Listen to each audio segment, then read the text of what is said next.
नमस्कार साथियों, तो आप सभी का भीनमाल हलचल पर स्वागत है। और मेरे पीछे की ओर आप देख रहे हैं भीनमाल माली समाज के मुक्ति धाम पर मुक्ति धाम यात्रा वाहन। तो जी हाँ, क्योंकि भीनमाल में माली समाज बड़ा बहुत ही बड़ा है, वह दूर दूर क्षेत्र में रहता है, जो कि बेरों पर भी रहता है। और ये लंबी यात्रा में, शव यात्रा में उनको बहुत ही चलने में, आजकल के वृद्धजन हो, बुजुर्ग हो व वरिष्ठ लोगों को चलने में, साथ शव यात्रा के साथ चलने में बहुत ही बड़ी दिक्कत होती है। तो इसी को लेकर के ये वाहन का किया जा रहा है लोकार्पण, जिस पर आप देख सकते हैं कि उसका उसी प्रकार से पूजन यजन किया जा रहा है।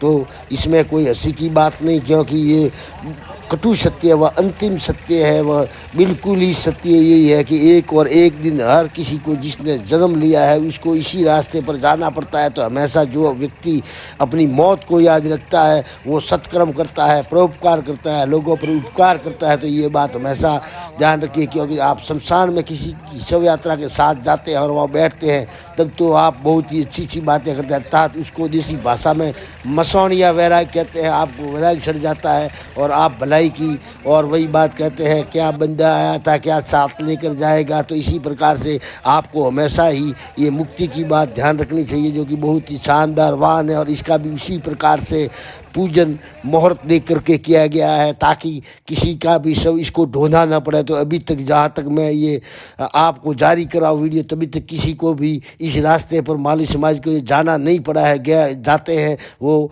बहुत ही दुखद है, परंतु क्या है कि यही अंतिम सत्य है, जो कि सभी को इसी मार्ग पर जाना पड़ता है। और इसी को लेकर के ये शानदार वाहन का उद्घाटन किया गया है, जो कि माली समाज के गणमान्य व्यक्तियों के द्वारा, और वो भी माली समाज मुक्ति धाम स्थल पर, जो कि ये मुख्य रूप से कह सकते हैं कि मुक्ति धाम है, क्योंकि माली समाज के भीनमाल में 2 मुक्ति धाम बने हुए हैं और उसी से वो यहाँ पर दाह संस्कार किया जाता है। तो इसी प्रकार से ये शानदार वाहन है और इस पर बहुत ही अच्छे स्लोगन व वचन लिखे हुए हैं, जो कि पढ़ते ही देखते ही बनता है। तो इसी अवसर पर समाज के गणमान्य व्यक्तियों ने इसका, वरिष्ठजनों ने पूजन किया, जो कि इन तस्वीरों के जरिए आप देख रहे हैं। इसमें बहुत ही शानदार वाक्य लिखे हुए हैं, जो कि बहुत ही अंतिम सत्य है। वह ओम नमः शिवाय व इसके अलावा भी बहुत सारे वाक्य लिखे हुए हैं, जो कि आत्मा को संतोष देते हैं, मन को संतोष देते हैं और भगवान को याद दिलाते हैं। अर्थात भगवान का भजन जरूरी है, ताकि परोपकार के प्रति,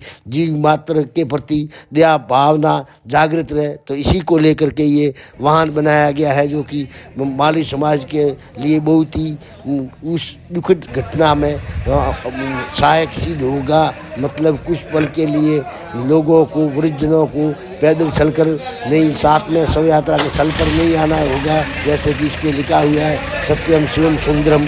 तो सत्य ही शिव है और आप देख सकते हैं कि मुक्ति ही अंतिम यात्रा है। तो ये मुक्ति धाम से मुक्ति धाम यात्रा वाहन का किया गया है लोकार्पण, जो कि तस्वीरों में देख सकते हैं। इसमें बहुत ही सुंदर सुंदर वाक्य भी लिखे हुए हैं और इसी के साथ ही इसमें सारी व्यवस्था दी गई है। परिजनों के बैठने की भी पर्याप्त व्यवस्था है, वह जो कि इसकी ऊंचाई भी बहुत ही अच्छी है, जैसा कि तस्वीरों के जरिए आपने देखा है। और इसमें जीवन की यात्रा के बारे में लिखा हुआ है और इस पर जैसे कि ये वाहन पड़ा रहेगा माली समाज मुक्ति धाम स्थित, और यहाँ से कोई भी वाहन ले जा करके इसका कर सकेंगे प्रयोग। तो इसी प्रकार से समाज के व्यक्तियों ने बहुत ही उत्साह से किया है, क्योंकि उनको भी पता है कि एक न एक दिन सभी को इसी रास्ते पे जाना है और अंतिम रास्ता यही है सभी के लिए। तो इसी प्रकार से ये देख सकते हैं आगे की ओर, जो कि कह सकते हैं हांडी रखने की भी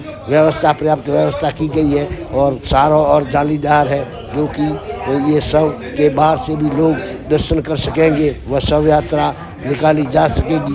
तो इसमें हंसने की कोई बात नहीं है, एक न एक दिन इसी रास्ते पर सबको जाना है और सब गए हैं। जिसने जन्म लिया है उसका मरण भी निश्चित है। तो इसी को लेकर के माली समाज कितना सजग है कि अपने लिए खुद के, जैसे कि मैं ये शूटिंग उतार रहा हूँ, तो आप सोच सकते हैं कि हम खुद अपने लिए ये व्यवस्था पहले से ही तय कर रहे हैं कि जो बंदा आया था वो बंदा जाएगा, यानी कि तू क्या लेकर आया था और क्या साथ लेके जाएगा। तो इसी बात को याद रखिए। देखते रहे भीनमाल आगे।